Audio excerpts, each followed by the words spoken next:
So we'll discuss the lottery funds. That passes unanimously, A and B, and now we will have a discussion about C. Diane?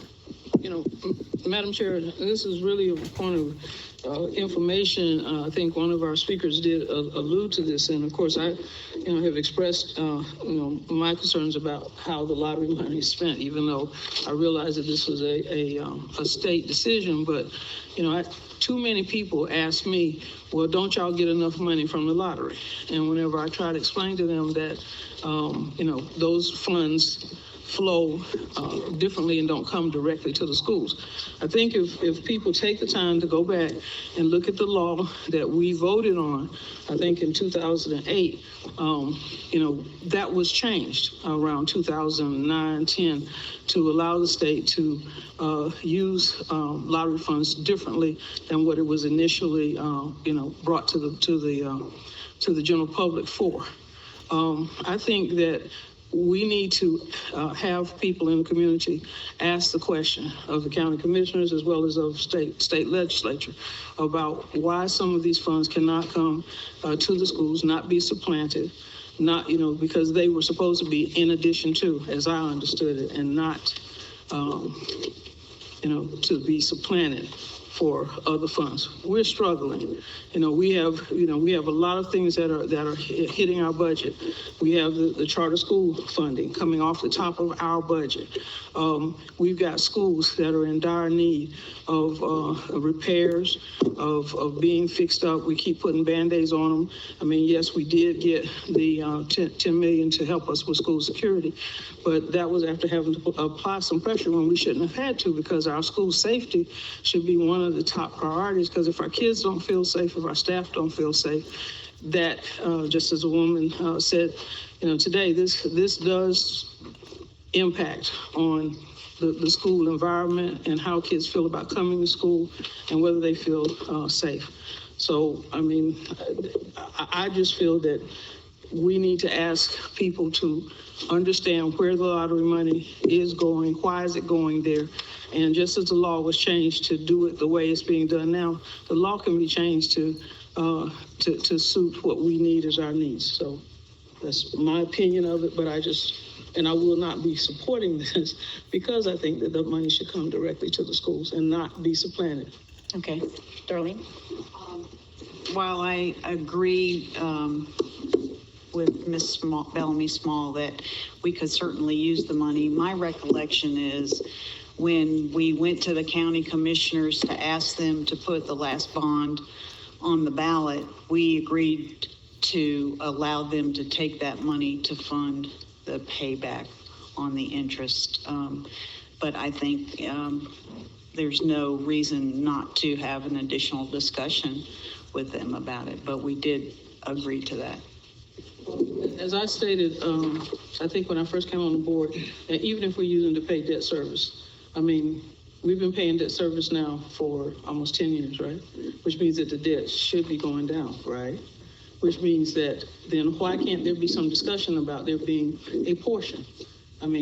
For us to get 20% of that, which would equate to about $1 million, I can't see that would not help us as far as some of the capital improvement needs that we have. So that's all I'm saying is this, can we not have some kind of discussion about do they need to get the whole hog, or can we get some pork chops? Board members, it might be helpful to have some, either the motion currently on the table, I guess, is to approve the superintendent's recommendation, unless there's a substitute motion of some kind, but to have discussion without discussing a particular action is going to make it very difficult for you to keep clear what you're doing here. Can you say that again? Because I'm presuming, since the only comment is a suggestion to have more discussion, is that in the terms of a motion to?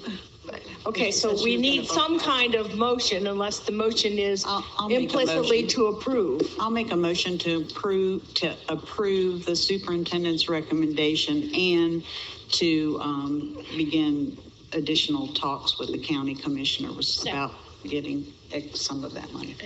Discussion, Pat? I would like to explain why I'm going to vote for that. And that is, if we're going to, seek out and go to the voters for bond money, there are some strings attached. So if we're going to have bond money and use that bond money, and we decide how to spend that the wisest that we can't then turn around and say, well, let's put off paying the debt service.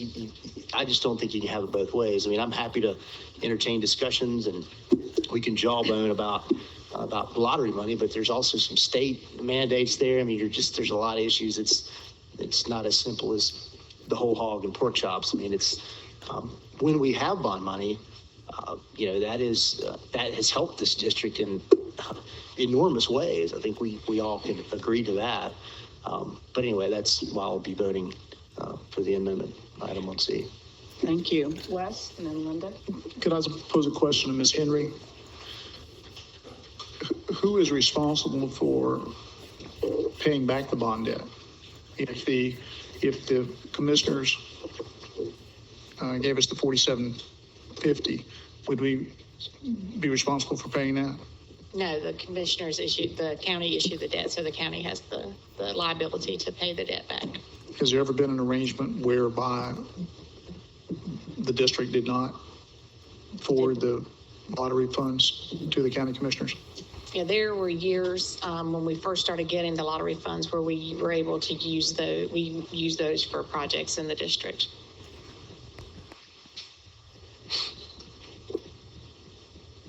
Linda. There was a bigger issue. When we voted on the lottery funding, a significant portion of that funding was supposed to be used for education. And it has simply, instead of the state paying the same and giving us more, they have simply supplanted what they were giving us with the lottery dollars. Now, John Oliver does a great job of making reality hilarious because it is so ridiculous what's going on. And he currently has on one of his shows, did a what I call funny educational scenario about the lottery money. And North Carolina had the pleasure of being in there. So voters voted for the lottery because we were told we were going to get more educational dollars. So we can quibble over the deal that we made with the county commissioners, but that's not the real issue. Also, the lottery, as Dina often says, the number one people that buy lottery tickets are your lower income individuals. Because, they're in need and they buy these tickets. And the chances of them winning is ridiculous. So they're collecting the people's money that need it the most, and they need it the most in their schools, and they're not giving it to us. So what I would suggest people get riled up about is look at the reality of how that lottery money is being spent, because there is lots of it, and they keep growing it, okay? And so if they're going to grow it, let's make sure that is going for what they said it was going to go for. So my thing is the county commissioners and what's going on right there is the least of our issues. Just saying. Thanks, Linda. Winston. I support the motion, and I appreciate Diane pulling it off the agenda for the discussion and the way that Darlene framed it, because I think it's true that when the bond was originally passed, there were conversations about increasing tax revenues to pay for it, and then the recession hit. We make plans and then life happens. So there were adjustments about how to pay for that in the wake of the recession, which I think probably led to the agreement about the lottery funds. And I think we're going to have some opportunities moving forward with the facilities study and other things to look at a variety of things. So I support the motion, and I appreciate the way it was framed. All right, if there's no more discussion, all those in favor say aye. Aye. Any opposed? No. All right, so that passes by a vote of 7-1?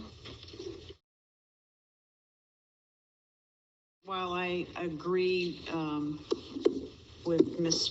Bellamy Small that we could certainly use the money, my recollection is when we went to the county commissioners to ask them to put the last bond on the ballot, we agreed to allow them to take that money to fund the payback on the interest.